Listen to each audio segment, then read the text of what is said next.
Hello and good morning. It's Phil Thatch and it's about, what time is it? 6:15 in the morning? 6:20. 6:20. Heather and I have come to Blythe Ferry East and we are going to attempt to do a sunrise photo.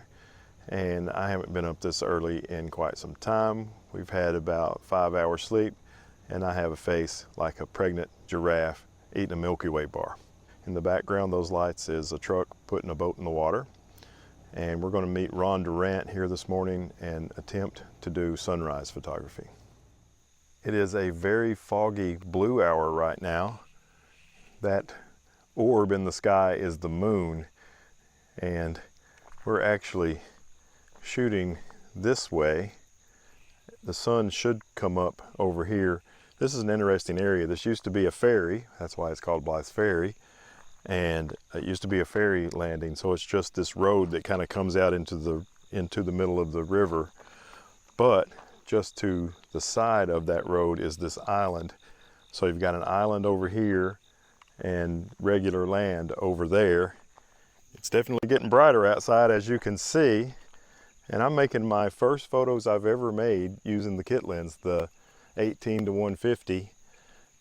And right now I've moved just a little bit and I have this part of the island kind of framed up, surrounded by fog with some reflections in the foreground. And I think it's going to turn out okay. I'm shooting f8 and my exposure time is constantly changing as the light gets a little brighter. But the sun should rise, I think, to the left of the island, but we may not even see it because other than just close to us, we're really socked in with fog right now. Here is my photograph looking over at the island with all the trees and the reflections, and the depth was really cool because of the fog, and I was really happy with it until I saw Heather's photograph. Holy cow, she's got a foreground interest. She did a 15-shot in-camera focus bracket with the R7, so everything's nicely in focus, and she has managed to find fantastic colors on this foggy day. I'm still doubtful about there ever being a sunrise, so I'm just working more and more fog compositions.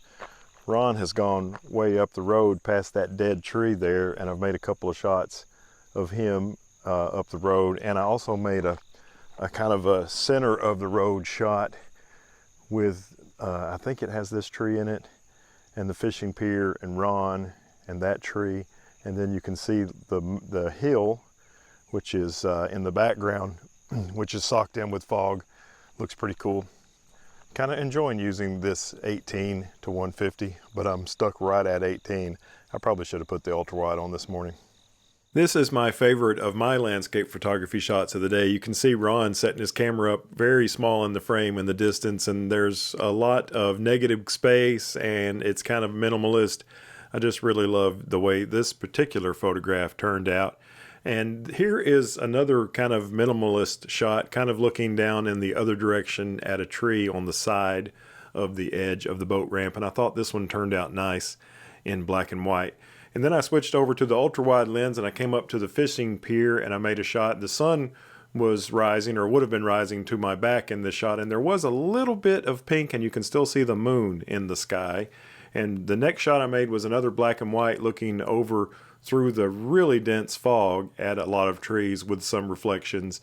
Kind of another somewhat minimalist shot that I made that morning. We are shifting gears, and as David Sailors would say, we are rolling heavy today. We've got our landscape photography gear and our wildlife photography gear, and it's a good thing because 3 green heron have shown up, and we got some pictures of them over in the tree. And also a female belted kingfisher has arrived. So we're having a pretty good morning of it so far. Heather and I made several shots that were very similar. Here is my shot of 2 green herons in that same tree that was in the picture that Ron was in earlier. And now here is Heather's shot. Look at all the spider webs and the 2 green heron kind of looking at each other. Now here in that same tree, but a little bit later, is the female belted kingfisher who's come in and landed. This is my shot, and here is Heather's shot of that same situation. The perch is a little bit different. She climbed from where she was in my shot to where she is in Heather's shot.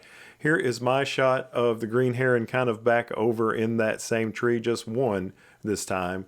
And here is Heather's shot of the same scene. We had a nice time kind of walking around and making photographs. And then a green heron flew by and Heather got one in focus enough to share with us. There's a lot of motion blur, but still really cool in-flight shot of a green heron that she made. What a crazy morning of photography. Now we have found an American goldfinch, male, full breeding plumage, and it was landed right on the edge of the boat ramp and just kind of feeding on some moss or something right where the waves were crashing behind it.